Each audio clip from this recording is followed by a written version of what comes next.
টাঙ্গাইল সদরের ব্যাপারীপাড়া থেকে আজকে একটা বিশেষ অভিযানে যাচ্ছি বন্ধুগণ। যদি সম্ভব হয় অভিযানটা দেখে যাবেন। আর অভিযানটা হলো আজকে কৃষ্ণ কর্মকার মামার বাড়ি খুঁজব মানে কতটুকু খুঁজে বের করব, বাড়িটা কেমন, দেখাতে পারবো কি না, সব কিছু নিয়েই আজকের এই ভিডিওটি থাকছে বন্ধুদের জন্য। তো বন্ধুরা সবাই কেমন আছো? এই যে দেখতে পাচ্ছ আমরা কিন্তু ব্যাপারীপাড়ায় আছি। ব্যাপারীপাড়ার রাস্তাগুলো কিন্তু আমার বেশ ভালো লাগলো, নির্জন এবং রাস্তাটাও পাকা, মানে বেশ ভালোই। তবে এই যে এটার উপরে যে গাছ, এটাই কিভাবে পানি দেয় সেটা আমি জানি না। আর কিছু অংশে এরকম ময়লা দেখলাম। তো তারপর আমরা চলে আসলাম শান্তি কুঞ্জের মোড়ে। এখান থেকে জয় ক্লিনিক অ্যান্ড হসপিটাল, বুড়ো ব্যাংক আছে, তারপর আছে মেডিনোভার বিশাল বড় একটি বিল্ডিং। তো আমি শুনেছিলাম এই বিল্ডিংয়ের আশেপাশেই কৃষ্ণ মামার বাসা, কিন্তু প্রথম গলিতে ঢুকে দেখি এখানে কার বাসা আছে আমি জানি না। তবে এখানে 3টা গলি আছে, 3টা গলি কিন্তু আমি দেখাবো। হয়তোবা কৃষ্ণ মামার বাসা দেখাতে গিয়ে আমার অনেক মামা বা ভাই বোন বা বন্ধু বান্ধবের বাসাও আমি দেখিয়ে দেব। তো দেখতে থাকেন। টাঙ্গাইলের রাস্তাগুলো আমার দর্শকের কিন্তু অতি প্রিয় এবং অতি পছন্দের।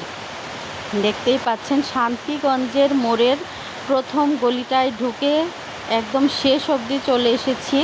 এদিক দিয়ে কিন্তু আর বেরোনোর কোনো রাস্তা নেই। তারপর কি করলাম, ব্যাগ গিয়ে আবার একটু বুড়ো ব্যাংকটার দিকে তাকালাম। বুড়ো ব্যাংকের যে অফিসটা খুবই সুন্দর। এবার কিন্তু দ্বিতীয় গলি নয়, তৃতীয় গলিতে ঢুকেছি।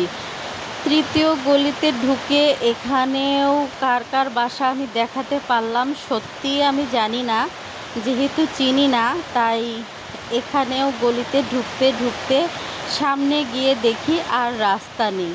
তারপর কিন্তু এই যে পেছন থেকে একটু মেডিনোভা তুলে নিলাম। এবার মাঝখানের গলি, এখানে তো আমার ঢুকতেই ভয় লাগছে, এসি টেসি বিশাল মেশিন, সত্যি ভয়ই লাগছে।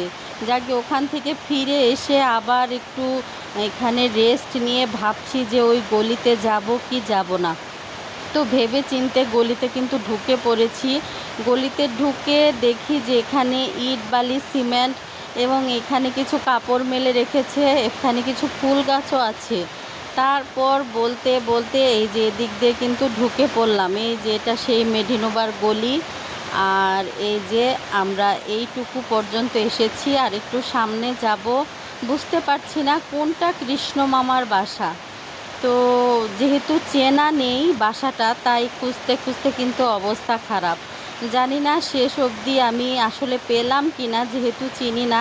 কৃষ্ণ মামা সহ এখানের পরিচিত যারা যারা আছেন আপনারা একটু কমেন্টে জানিয়ে যাবেন আপনাদের বাসাও দেখালাম কি না। থানাপাড়ার বনলতা কুটিরটা দেখালাম, এখন কোথায় মামার বাসা, কোথায় কি, সত্যি না পেয়ে হতাশ হয়ে আবার কিন্তু চলে এলাম এবং চলে গেলাম। ধন্যবাদ।